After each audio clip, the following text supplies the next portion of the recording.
Assalamualaikum warahmatullahi wabarakatuh. Kali ini saya akan membahas tentang kisah Nabi Nuh alaihissalam. Umat Islam mengenal adanya 25 nabi dan rasul, salah satunya yaitu Nabi Nuh alaihissalam. Nabi Nuh merupakan nabi ketiga setelah Nabi Adam dan Nabi Idris alaihissalam. Dari kitab Ibnu Katsir tentang kisah para nabi, Nabi Nuh merupakan keturunan dari Nabi Adam yang ke-9. Sehingga jarak antara masa Nabi Adam dengan Nabi Nuh menurut riwayat yang sahih adalah kisar 10 abad lamanya. Banyak kisah Nabi Nuh yang dapat diceritakan, salah satunya adalah kisah tentang Bahtera Nabi Nuh yang merupakan kapal terbesar dan pertama yang dibuat oleh manusia.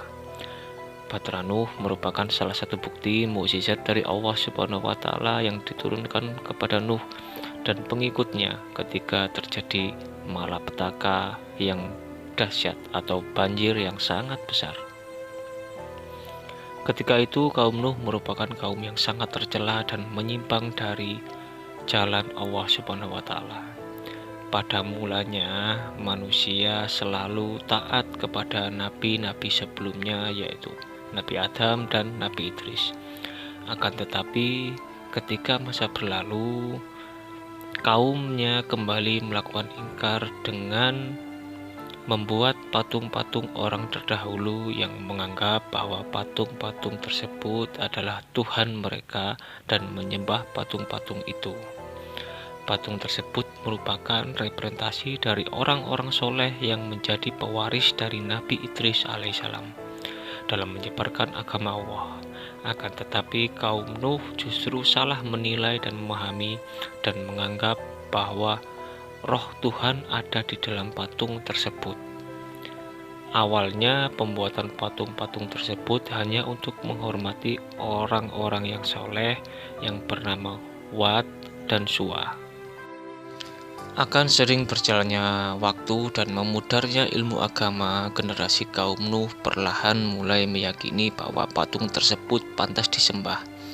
Hanya satu manusia yang masih memiliki pikiran dan akal sehat yang dapat menghentikan ini semua, yaitu Nuh. Kemudian Allah Subhanahu wa Ta'ala mengangkat Nuh sebagai nabi dan rasul dan meneruskan risalah kenabiannya, serta ditugaskan untuk membimbing kaumnya agar meninggalkan segala bentuk kesyirikan dan membebaskan kaumnya dari belenggu iblis yang menghasut untuk terus menyembah atau mengagung-agungkan patung-patung tersebut sebagai Tuhan mereka.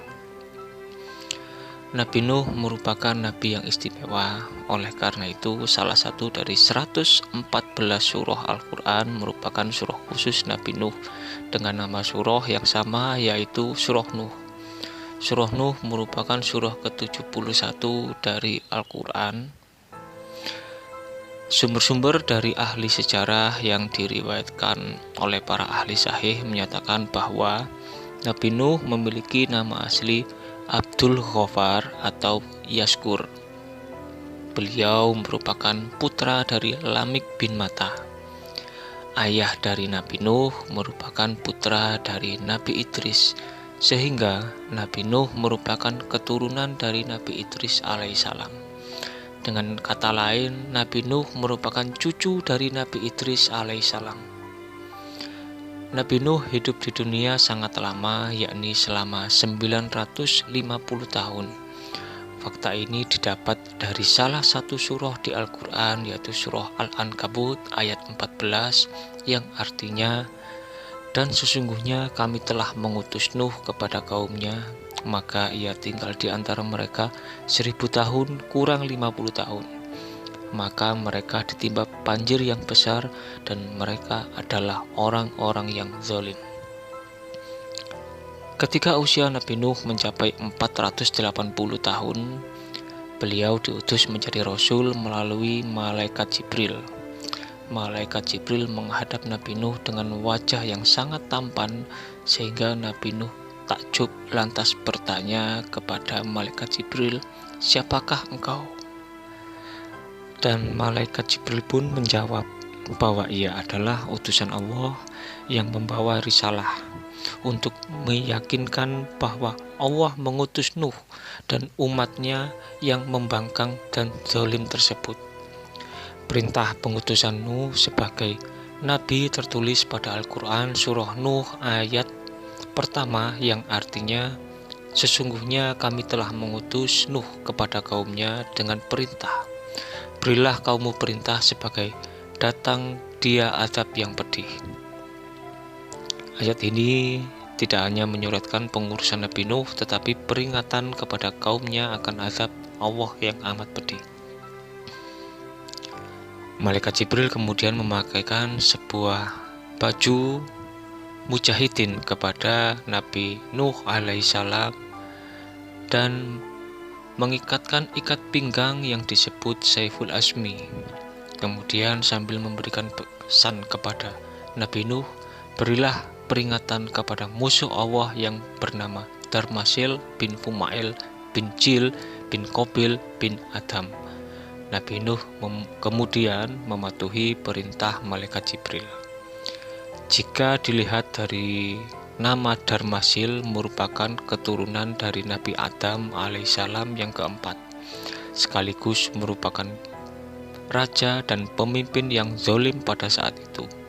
Darmasil merupakan manusia pertama yang membuat arak dan meminumnya. Ia juga merupakan manusia pertama yang berjudi, dan dia juga orang pertama yang membuat hiasan emas untuk laki-laki. Padahal emas tidak seharusnya digunakan oleh para lelaki. Raja Darmasil juga merupakan raja yang menyembah dan mengagung-agungkan 5 berhala, yaitu Wat, Suwa, Ya'ud, Yahud, dan Nasr.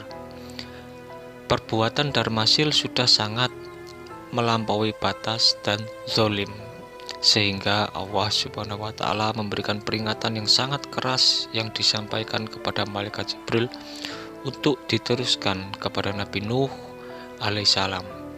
Dan Nabi Nuh diutus untuk menyampaikan langsung kepada Raja Darmasil. Kisah Nabi Nuh berlanjut dengan tantangan yang dihadapi beliau. Nabi Nuh terus berdakwah kepada umatnya, khususnya kepada keluarganya sendiri yang tidak luput dari perbuatan zalim.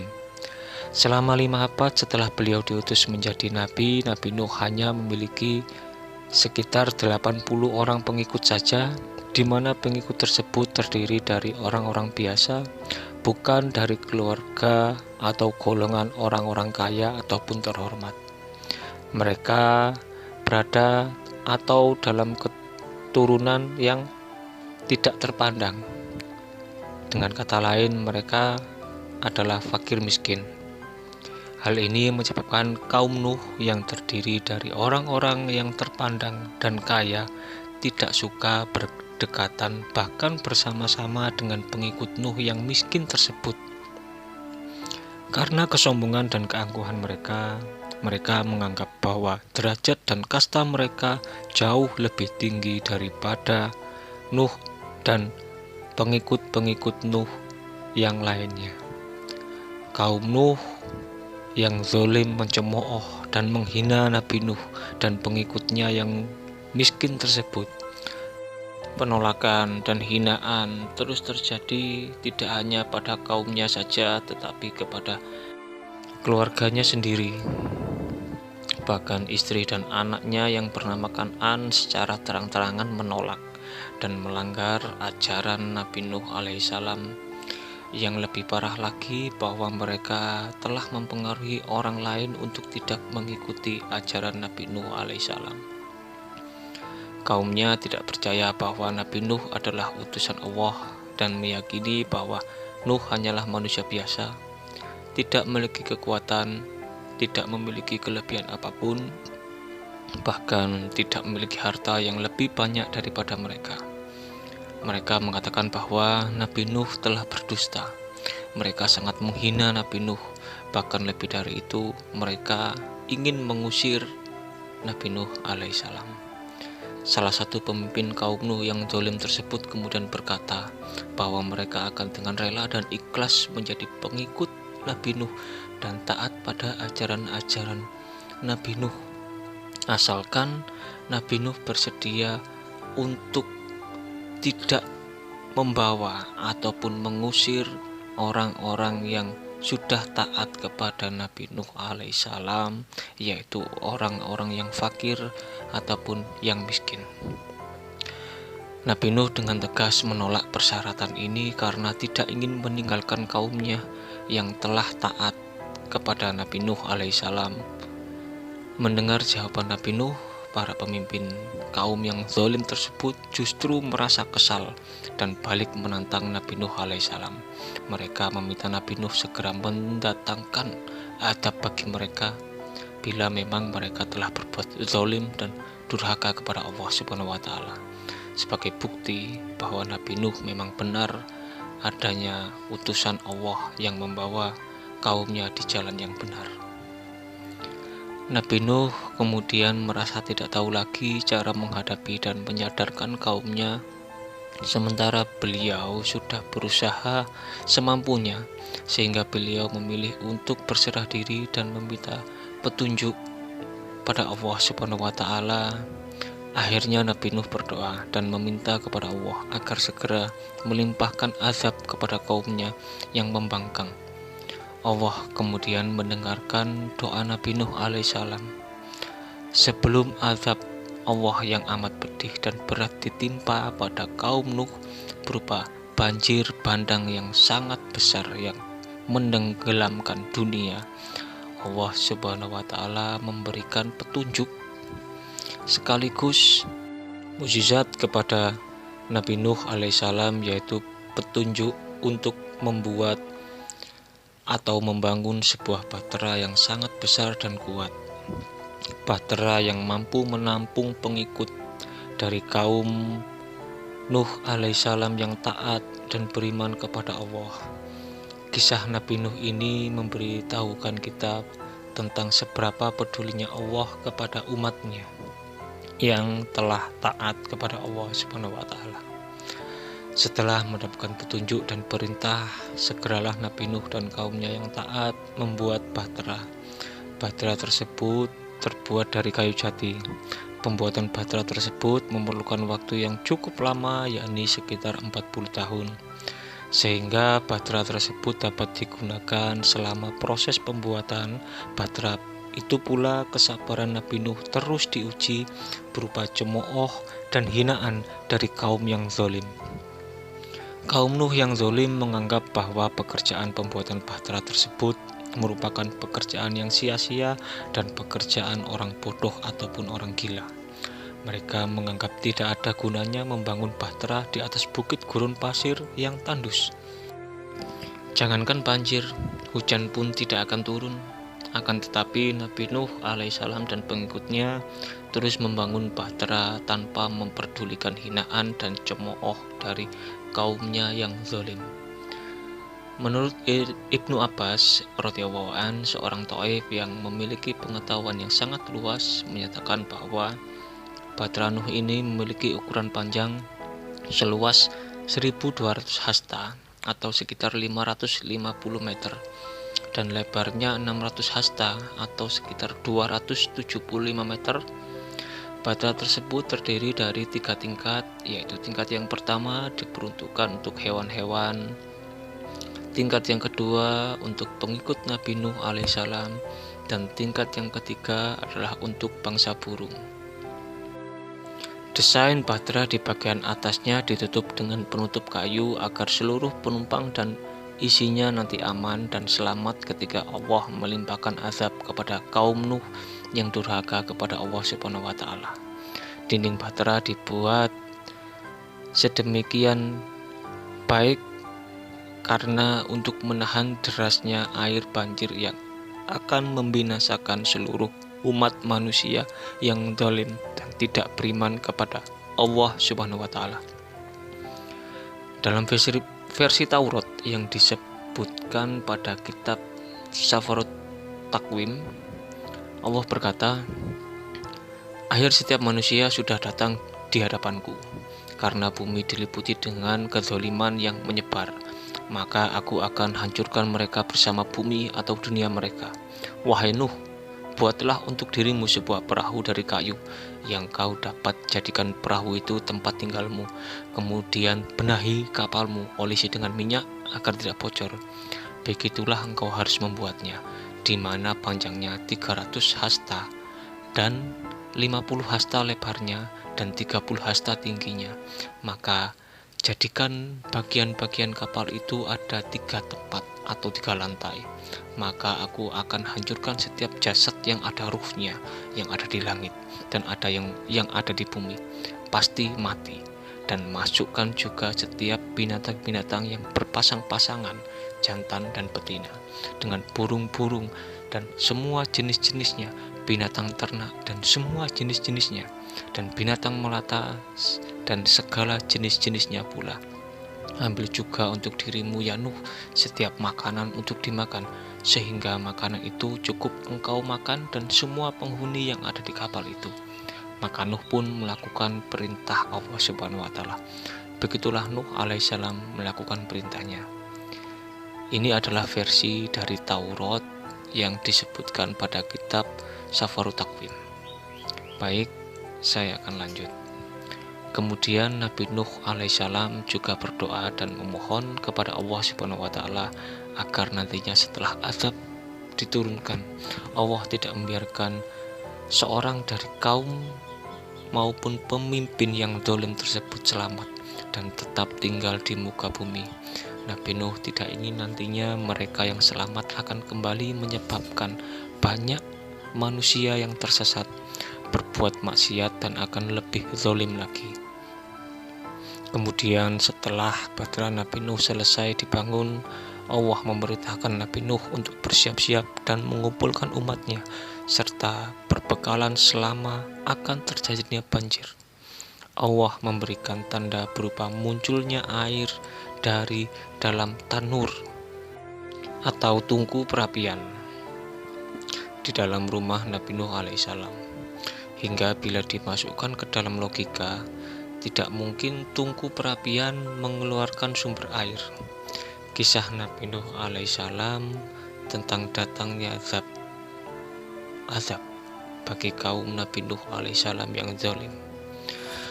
Maka suatu hari ketika tanur di dalam dapur Nabi Nuh menunjukkan tanda-tanda keluarnya air, Nabi Nuh kemudian segera mempersiapkan diri dan membuka bahteranya. Nabi Nuh mengumpulkan umatnya yang beriman untuk segera berlindung diri dan masuk ke dalam bahtera. Nabi Nuh juga membawa segala jenis binatang berpasang-pasangan, mulai dari binatang buas, burung, gajah, sapi, hingga semut sekalipun. Pada hari itu pula para malaikat Jibril turun ke bumi dan membantu Nabi Nuh alaihissalam mengumpulkan serta menggiring setiap 2 binatang yang berpasangan agar nantinya setelah azab melanda seluruh dunia dan menenggelamkan daratan beserta isinya, setiap spesies binatang tidak punah dan bisa berkembang biak untuk generasi umat manusia selanjutnya. Peristiwa ini juga dijelaskan dalam Al-Quran. Menurut beberapa riwayat, hewan yang pertama kali dinaikkan adalah sepasang burung unta, sedangkan hewan terakhir yang dinaikkan adalah keledai. Diceritakan pula bahwa di ekor keledai, iblis juga masuk dengan bergelantungan di ekor tersebut, dan ada dialog pada Nabi Nuh dan iblis. Ini ada yang mengatakan bahwa Nabi Nuh berkata, "Wahai iblis, kenapa engkau masuk?" Dan iblis menjawab, "Aku adalah makhluk yang ditangguhkan oleh Allah Subhanahu wa Ta'ala, maka biarkan aku masuk ke dalam bahteramu, ya Nuh." Peristiwa ini sudah tertulis dalam Al-Quran surat Hud ayat 40. Istri dan putra dari Nabi Nuh yang bernama Kan'an yang tidak beriman bahkan ikut serta mencemooh bahtera Nabi Nuh alaihissalam, sehingga mereka tidak ikut naik bahtera tersebut. hanya ada sekitar 80 orang mukmin yang masuk ke dalam bahtera. Allah Subhanahu wa Ta'ala dengan kuasanya telah mengatur segalanya sehingga agar hewan ternak tidak memangsa atau dimangsa oleh hewan buas. Allah menurunkan demam kepada hewan buas agar insting membunuhnya itu bisa turun. Setelah semua pengikut Nabi Nuh dan hewan-hewan masuk ke dalam bahtera, lalu pintu pun ditutup. Dengan kuasa Allah Subhanahu wa Ta'ala, pemilik langit dan bumi, maka turunlah air hujan dan angin yang sangat besar, mengeluarkan udara di berbagai penjuru dan celah-celah bumi.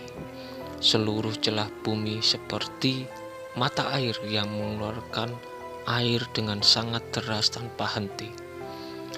Air hujan yang sangat deras terjadi dan belum pernah terjadi selama bumi diciptakan, termasuk pula sesudahnya sampai sekarang. Tidak pernah terjadi hujan yang begitu deras dengan begitu hebatnya. Lautan dan udara bergejolak menjadikan ombak yang dahsyat menerpa serta menyapu bumi beserta isinya. Dalam sekejap saja air semakin meninggi dan terjadilah air bah yang begitu dahsyat dan menenggelamkan bumi. Seluruh permukaan bumi dipenuhi dengan air sehingga seluruh isinya tenggelam bersama kaum Nuh yang zalim. Bumi tenggelam dalam air sampai permukaan bumi tertinggi pun untuk pertama kalinya tidak pernah terjadi lagi sampai saat ini. Itulah azab berupa bencana yang Allah Subhanahu wa Ta'ala berikan kepada kaum Nuh yang zalim tersebut. Ketika Nabi Nuh alaihissalam mengumpulkan seluruh umatnya, beliau mencari putra tertuanya yaitu Kan'an. Beliau meminta agar Kan'an naik ke dalam bahtera bersama pengikutnya yang lain, namun dengan angkuh Kan'an menolak dan tetap pada kesadarannya dia tidak ingin beriman kepada Allah Subhanahu wa Ta'ala. Oleh karenanya Kan'an termasuk golongan orang-orang yang merugi dan tidak diselamatkan oleh Allah Subhanahu wa Ta'ala. Nabi Nuh dikaruniai 4 orang putra, yakni putra yang tertua bernama Kan'an, yang kedua bernama Yafid, yang ketiga bernama Syam, yang keempat bernama Ham. Ketika air bah sudah mulai meninggi, Nabi Nuh sebagai seorang ayah terus membujuk sang anak pertamanya yaitu Kan'an agar naik ke dalam bahtera dan berkata, "Hai anakku, naiklah ke kapal ini agar engkau selamat dari azab Allah dan janganlah engkau masuk ke dalam golongan orang-orang yang kafir." Hal ini diterangkan dalam Quran Surah Hud ayat 43. Akan tetapi Kan'an justru menganggap bahwa bencana tersebut merupakan peristiwa alam biasa. Kan'an kemudian menjawab, "Aku akan mencari perlindungan di gunung yang dapat memeliharaku dari air bah." Dan dijawab pula oleh Nabi Nuh, "Tidak ada yang melindungi hari ini dari azab Allah selain Allah saja yang Maha Penyayang." Percakapan Nabi Nuh dan Kan'an tersebut termuat dalam Al-Quran Surah Hud ayat 43. Banjir kemudian semakin meninggi dan Kan'an tetap tidak mau masuk ke dalam kapal dan ingin menyelamatkan diri dengan cara berenang menuju puncak gunung yang belum tersentuh air. Kan'an beranggapan bahwa air tidak akan sampai ke puncak gunung tersebut. Namun dugaannya ternyata salah. Air banjir bahkan menenggelamkan puncak gunung tertinggi sekalipun. Di sela percakapan antara keduanya muncullah gelombang besar yang langsung memisahkan antara bahtera Nuh dengan Kan'an tersebut. Seketika Kan'an lenyap dari penglihatan Nabi Nuh dan Nabi Nuh berusaha mencari keberadaan putra sulungnya itu, akan tetapi sia-sia. Sebagai seorang ayah dan darah dagingnya, beliau sangat sedih karena putranya yang sangat dia sayangi tenggelam oleh azab Allah Subhanahu wa Ta'ala. Pada saat Kanaan tenggelam, Nabi Nuh sempat memohon kepada Allah agar anaknya diselamatkan karena Nabi Nuh mengingat bahwa Allah telah berjanji keselamatan bagi seluruh keluarganya. Nabi Nuh kemudian bertanya-tanya mengapa anak pertamaku tidak selamat dari azab tersebut, dan Allah menjawab bahwa anak pertamanya telah durhaka dan bukan termasuk keluarga yang dijanjikan Allah untuk selamat. Percakapan antara Nabi Nuh dan Allah Subhanahu wa Ta'ala dimuat dalam Quran Surah Hud yang artinya, "Ya Robku, sesungguhnya anakku termasuk keluargaku, dan sesungguhnya janji engkaulah itu yang benar, dan engkau adalah hakim yang seadil-adilnya." Kemudian Allah menjawab, "Hai Nuh, sesungguhnya dia bukanlah termasuk keluargamu yang menjanjikan akan selamat. Sesungguhnya perbuatannya yang tidak baik. Sebab itu janganlah kamu memohon kepadaku sesuatu yang kamu tidak mengetahui hakikatnya. Sesungguhnya aku melihatmu supaya kamu jangan termasuk orang-orang yang tidak berpengetahuan." Quran Surah Hud ayat 45-46. Nabi Nuh alaihissalam kemudian menyadari bahwa kesalahannya dari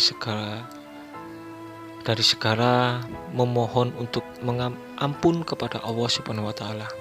Nabi Nuh kemudian mengikhlaskan kepergian putranya dan istrinya yang zalim tersebut, serta seluruh umatnya yang tidak percaya kepadanya dan lebih memilih menyembah berhala yang merupakan perbuatan musyrik yang sangat tidak disukai Allah Subhanahu wa Ta'ala. Semoga dosa-dosa mereka diampuni Allah Subhanahu wa Ta'ala. Kisah Nabi Nuh berlanjut dengan selamatnya Bahtera Nuh. Sementara Allah Subhanahu wa Ta'ala menenggelamkan seluruh permukaan bumi dari manusia, pohon, bahkan sampai melebihi puncak gunung, Allah Subhanahu wa Ta'ala memberikan perlindungan dan memelihara Bahtera Nuh yang berlayar selama 150 hari di lautan tanpa batas sampai air banjir reda bersama umat mukmin yang beriman di dalamnya. Kapal terus berlayar hingga kaum Nuh yang zalim tidak tersisa satupun. Setelah seluruh kaum Nuh yang zalim tenggelam, kemudian Allah memerintahkan bumi untuk menghisap seluruh air yang ada di permukaan bumi untuk menghentikan hujan deras yang begitu dahsyat. Maka seluruh air bah yang telah menenggelamkan bumi yang tidak menyiksakan sedikit pun kaum Nuh yang zalim yang selamat dari bencana tersebut. Setelah air bah turun, Bahtera Nabi Nuh kemudian terdampar di Gunung Judi. Di sanalah pengikut Nabi Nuh beristirahat dan memulai kehidupan baru yang damai dan bertakwa kepada Allah Subhanahu wa Ta'ala.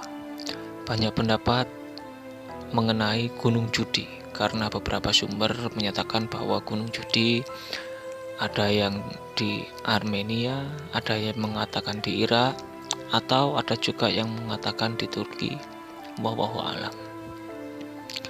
Setelah Bahtera mendarat, keluarlah Nabi Nuh alaihissalam beserta tiga anaknya yang bertakwa dan seluruh pengikutnya yang berjumlah 80 orang tersebut. Kemudian turun juga hewan-hewan yang selamat. Di gunung inilah terjadi kehidupan baru dengan seluruh umat yang taat dan beriman kepada Allah Subhanahu wa Ta'ala serta jauh dari perbuatan tercela ataupun musyrik atau durhaka kepada Allah Subhanahu wa Ta'ala. Menurut riwayat juga dikisahkan bahwa seluruh pengikut Nabi Nuh yang selamat dalam Bahtera tersebut akan meninggal dan tidak meninggalkan keturunan. Hanya putra-putra Nabi Nuh yakni Yafid, Sam, dan Ham yang memiliki keturunan. Hingga kesimpulannya bahwa seluruh umat manusia di bumi ini sekarang merupakan keturunan dari ketiga anak Nabi Nuh alaihissalam. Yafid melahirkan keturunan bangsa Rum atau Romawi yang kini berkembang pesat menjadi bangsa Eropa. Sam dan keturunannya yang merupakan asal-usul dari bangsa Arab atau benua Asia Barat, serta putra terakhirnya yaitu Ham menghasilkan keturunan bangsa Habasyah yang kini merupakan keturunan bangsa Afrika yang mendiami wilayah benua Afrika.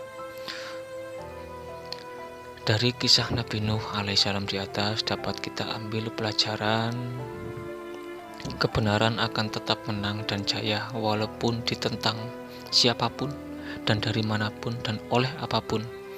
Maka jangan takut akan berjalan pada kebenaran, karena Allah tahu dan Allah meridhoi setiap jalan yang lurus. Siapapun yang menentang kebenaran yang datang dari Allah pada akhirnya akan binasa dan hancur, karena Allah sendiri yang akan membela dan menolong kebenaran yang telah diturunkan dengan jalannya sendiri. Semua manusia yang ada di bumi ini yang terlahir semuanya itu adalah Muslim. Tapi bagaimana jika anak yang baru lahir dengan keluarga yang non-Muslim? Allah memberikan petunjuk kepada setiap umatnya itu berbeda-beda dari umur mereka masing-masing. Pasti entah itu dari mimpi ataupun entah itu dari teman-temannya ataupun dari apapun juga, itu petunjuk Allah tentang Islam pasti akan turun kepada setiap umatnya. Untuk kisah Nabi Nuh kali ini sampai di sini saya akhiri. Kebenaran hanya milik Allah Subhanahu wa taala. Khilaf dan salah adalah pada diri saya pribadi sebagai umat Islam yang sama-sama mencari ilmu dan ridha Allah Subhanahu wa taala. Saya akhiri, subhanallah wa bihamdika, asyhadu an la ilaha illa anta, astaghfiruka wa atubu ilaik. Assalamualaikum warahmatullahi wabarakatuh.